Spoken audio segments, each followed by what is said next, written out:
Eu nasci em 1942, eh, em plena Segunda Guerra Mundial. Nasci no Engenho Humaitá, pertencente à usina Pedrosa, no município de Cortês, Pernambuco.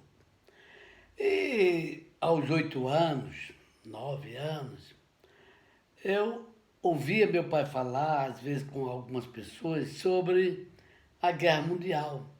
E aquilo me deixava assim curioso. Mas naquela época a gente não tinha o direito, a liberdade de questionar o pai. Meu pai era um homem semi-analfabeto. Começou na usina Pedrosa, ele nem sabia, aprendeu depois com os amigos. Então, certa ocasião, já muito na frente, eu perguntava ao meu pai como é que ele sabia dessas coisas sobre a Segunda Grande Guerra Mundial, a Segunda Grande Guerra Mundial, se não existia televisão.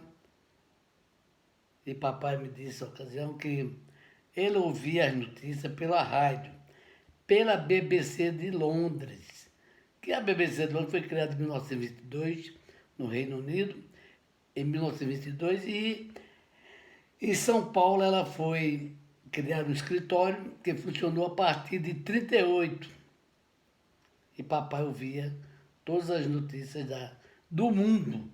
E assim ele começou a curiosidade. Foi aprendendo a ler logo no começo, quando ele chegou na usina, e depois, 30 anos depois, ele chegou a ser o gerente da usina. E isso me deixou muito assim, orgulhoso, curioso.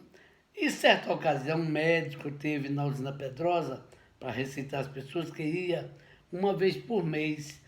E eu vendo aquele doutor e fiquei assim, impressionado como é que ele é educado, tratando das pessoas, e eu tive um sonho de ser médico. Mas ser médico, naquela época, era para usineiros, para filhos de usineiro. Aos empregados da usina se reservava apenas o direito de fazer o curso básico, primário, e depois trabalhar na usina, ou então limpar mato e morrer velho, doente, na miséria, porque naquela época não existia sindicato rural, não existia direitos trabalhistas para o homem do campo. O homem do campo não passava mais senão de um escravo. Mas este sonho de ser médico ficou petrificado na minha mente.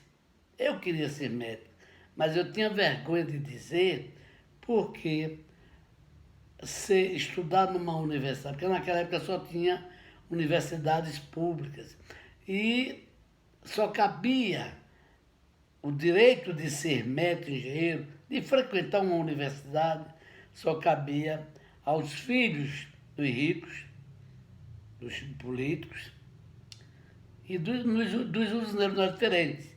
Nós apenas tínhamos o direito de fazer o primário, se quisesse, para ser empregado da usina, trabalhar no escritório. Se não estudasse, iria para o cabo da enxada, ou então ser um cambiteiro, um cargueiro da usina. Isso ficou na minha mente. E esse sonho meu coincidia com os sonhos de meu pai, que meu pai não só queria um filho na universidade, ele queria os 5 filhos, que era uma carga, era um sonho muito alto, era muito difícil. Um homem do campo, semi-analfabeto, querer ver seus filhos estudando junto com os filhos do dono da usina. Isso era quase impossível. Era difícil, quase impossível, mas não era impossível. E meu pai sonhou, brilhou, trabalhou e conseguiu formar todos os seus 5 filhos em universidades públicas, 3 médicos, um advogado e um engenheiro. E eu sou um deles. Quando eu terminei a universidade, eu precisava trabalhar. Eu estava preparado para o mercado de trabalho. Foi quando eu tive Me formei em 68, estive em Feira Nova, Pernambuco, fui a Mandaguari, no Paraná, e enfim voltei para Pernambuco, fiquei em Itabira, depois hoje em Afogadão em Gazeira. E naquela época a gente sonha, mas nós somos muito tímidos, éramos muito tímidos, tinha medo de dizer os nossos sonhos, e o meu sonho de ser médico, ele tinha um desdobramento. O que era isso? Ter um emprego,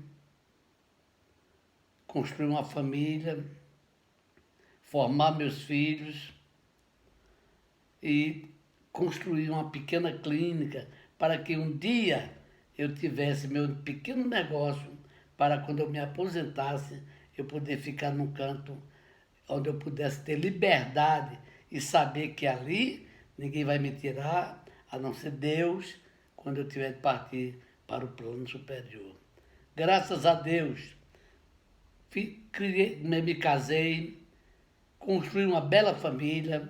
Hoje tenho 4 filhos médicos, um filho que brilhou no surf profissional, foi da elite mundial que mora em Florianópolis e ainda hoje participa de eventos dessas ondas gigantes, são eventos especiais, patrocinados pela Hip Cup, que é uma empresa de roupa para esportes. Portanto, hoje eu me considero um homem realizado. Aos 77 anos, consegui ser um político correto, honesto, não carrego nos meus ombros nenhum processo, sou ficha limpa. Eu escrevi 6 livros, tenho uma vida correta, sempre o poder e os gabinetes atapetados de Recife nunca me embriagou e nunca mudou a minha cabeça. Continua a mesma coisa. Hoje sou ciente que estou chegando ao fim da minha caminhada. Participei também do esporte, fui diretor médico do Departamento do Esporte, conselheiro, e sou sócio do esporte há 65 anos. Então, eu estou consciente que cumpri com o meu dever. O que é que eu disse já, em certa ocasião, aos meus filhos? Para um homem ser feliz, ele só precisa ter uma profissão, precisa ter uma casa para morar, um carro para andar, um lugar para trabalhar e, sobretudo, um nome que faça ele caminhar nas ruas por onde ele passa de cabeça erguida, consciente que construi uma imagem que faz ele acreditar que cumpriu com o seu dever, com a sociedade, com a sua profissão e com Deus. E que um dia partirei e terei o meu julgamento. Porque o julgamento dos meus contemporâneos eu já sofri como médico, como cidadão e como político. Já sofri o meu julgamento da minha consciência. E o julgamento da história, quem vai julgar são as próximas gerações, as gerações de meus netos, bisnetos e outras gerações futuras. Eu quero deixar esse depoimento para o meu documentário. Isso aqui não tem nada a ver com pandemia, tem nada a ver com a doença, com a crise que o Brasil está passando, apenas é um documentário que eu estou fazendo e que quero deixar para meus filhos e para os meus netos e alguns amigos, que estou preparado. A pandemia me preocupa meus filhos e netos, mas não me tira a serenidade. Eu me preocupo, como já falei, porque eu tenho netos, filhos que irão viver novos tempos.